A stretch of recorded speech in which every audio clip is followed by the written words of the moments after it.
If you can't say no in English, you're going to spend your career doing things you shouldn't be doing. Most learners don't avoid saying no because they're too nice. They avoid it because they don't know how to do it without sounding rude, or without going completely silent and hoping the problem just disappears. It never disappears. Today, I'm going to show you exactly how to decline a request in English professionally, clearly, and without damaging the relationship. This is for you if you work in English, if you're preparing for IELTS, or if you've ever agreed to something you really should have said no to, and then regretted it for 2 weeks. By the end of this video, you'll have a three-part structure you can use immediately, a set of phrases that actually sound natural, and three worked examples, one of them for IELTS speaking.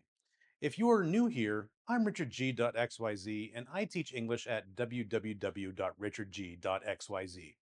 I work with professionals and IELTS students daily through my subscription coaching program. If that's something that you want to look at, the link is in the description. So let's get into it. So why do people struggle with this? Part of it is cultural.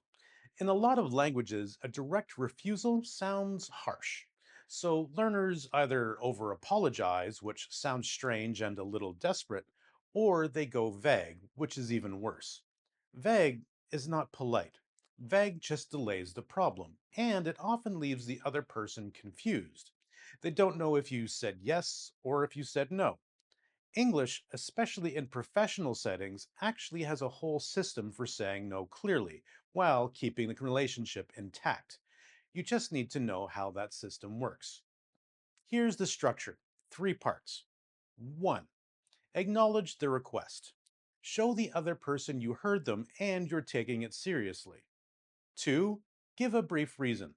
You don't need to write a paragraph explaining yourself. One sentence is enough, but the reason matters. It shows respect. 3. Close positively or offer an alternative. Leave the door open where you can. Not always, sometimes the door is closed, but where it makes sense, offer something.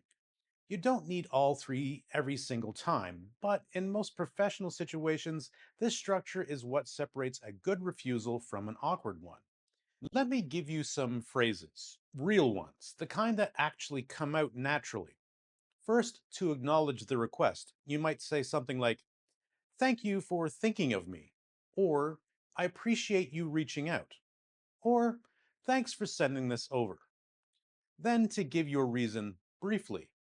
"Unfortunately, I'm not able to take this on right now," or "I don't have the capacity at the moment," or "This falls outside of my area at the moment." And then to close or offer something, you might say, "I hope you find the right person for this," or "You might want to check with," and then give a name, and "I'd be happy to help with something like this in the future." Notice what's not there. No long apology, no excuse that sounds invented, and no maybe that isn't really a maybe. Here's the mistake I see constantly. People think being vague is the same as being polite. So instead of saying no clearly, they write or say something like, "I'll see what I can do and come back to you on that." And then they never come back. And the other person is left waiting.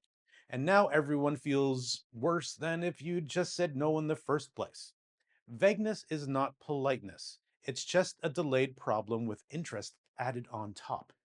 A clear, warm, brief no is far more professional and far more respectful than a vague maybe that means absolutely nothing. So stop hiding behind the maybe. Say no properly. I'll show you how to do that now. Let's put this into practice using three scenarios. Scenario 1, Business English.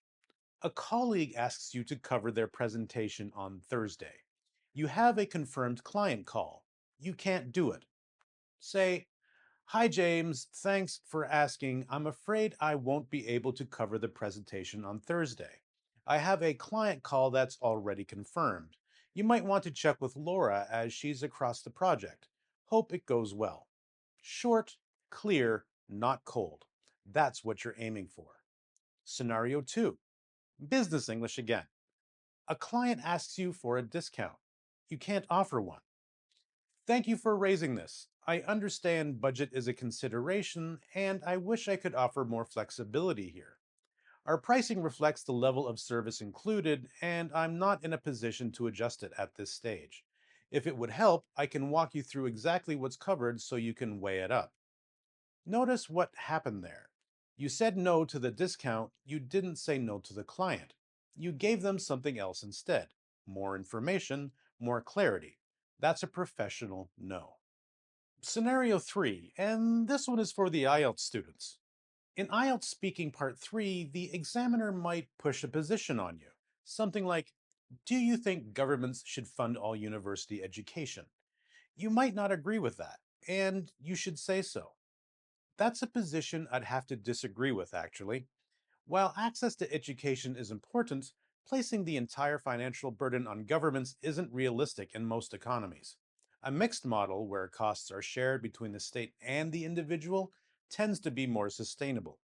Phrases like, I'd have to challenge that slightly, or I'm not entirely convinced by that argument, these show the examiner you can think critically and push back with confidence. That's band 7.0 behavior. Two phrases I want to pull out specifically. You'll use both of these, I guarantee it. First one, I'm not in a position to. This is a formal, indirect way of saying you can't or won't do something. It sounds professional without sounding cold. For example, I'm not in a position to share those figures at this stage. It works in emails, in meetings, and in client calls. Very useful. The second one is, I'm afraid. This is not about being scared, this is a softening phrase. You put it before bad news to cushion it slightly. Here are a couple of examples. You might say, I'm afraid I won't be able to make the meeting, or I'm afraid we can't extend the deadline. It's a small phrase, but it changes the tone of what comes after it. Learn it and use it. Here's a quick recap before you go. Saying no in English has a structure. Acknowledge the request, give a brief reason, close positively where you can. Vague is not polite, it just delays the problem. And the phrases I gave you today, I'm afraid, I don't have the capacity, I'm not in a position to, these work, and they sound natural. Use them. If you want to practice this kind of thing with real feedback, not just by watching a video, but actually working through it live, that's what my daily coaching sessions are for. You'll find the details at richardg.xyz. The link is in the description. I'm richardg.xyz. See you in the next one. You've just been enriched.